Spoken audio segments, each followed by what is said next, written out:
Om Shakti, beautiful people, let us speak some knowledge. The whole of creation is under the power of three modes of nature, or the three gunas, the three qualities. These qualities are Satva, Raja, and Tamas. Sattva means purity, Rajas means activity, and Tamas means ignorance or dullness. There is nothing which contains only one of these guna. Everything contains all of the three gunas. Even the gods, even the demons, even the mind, even the body, even nature, even seasons, everything, even food is also under the influence of the three gunas. And the owner of the gunas, it is Shakti, it is Devi. She's actually the energy behind everything, the creator, the creatix of everything. The purpose of yoga and of Veda and everything is to increase as much as possible the sattva guna in you, the purity.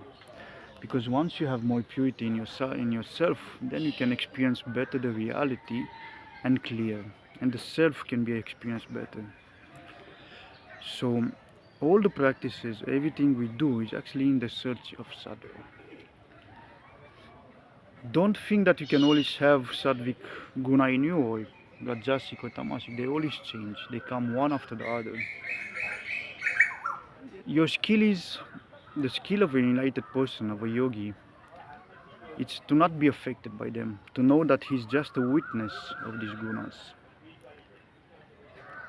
There is also the Saktas, like me, who worship Devi, the primordial energy, the primordial force of this creation. And she's the owner, she's the mother of this whole creation and the owner of the gunas. A, a yogi, a person, a Shakta, a person who is in connection with the divine so much, he's actually, it's very interesting to say, but he's not free at all. He's totally under the guidance of God. There are two different paths. One is a path in which you try to get out of these gunas, try to drive the boat yourself. You go on a boat and you try to escape. And there is the path of the Shaktas, of the Devi worshipper like me, who they go in the boat and the mother is driving the boat. They don't even know where they will reach. They have total trust on that. This is one of the paths. I tell you one thing, whatever you do, you cannot escape the gunas. Even the gods, even the creation, it's under the influence of this. But the skill is how you go through each and every one of them. That's the beauty. And there are some methods. When there is too much rajas in you, too much activity, bring some tamas, some dullness, then the activity will go down. When there is too much sattva, you will bounce directly to tamaguna, which is ignorance. So in order to not do that, you have to add a little bit of raja in your sattvic also. So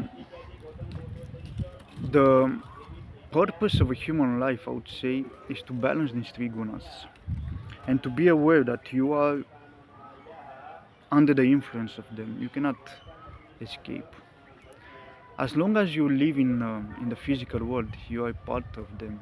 But your Atman, your soul, which is Satchitananta, pure consciousness, bliss, that is unaffected by anything, and that is Shakti, that is Devi.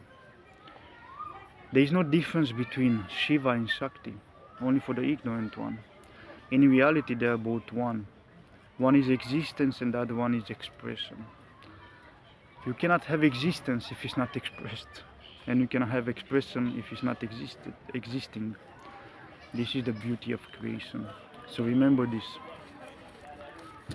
Whatever you do, know that you are on a boat, and maybe at times you don't have the steering wheel, but through your devotion, to your faith, and to your mind which is not shaken by anything, by Vairagya Bhyam Tan Nirodha, it says in Yoga Vasista.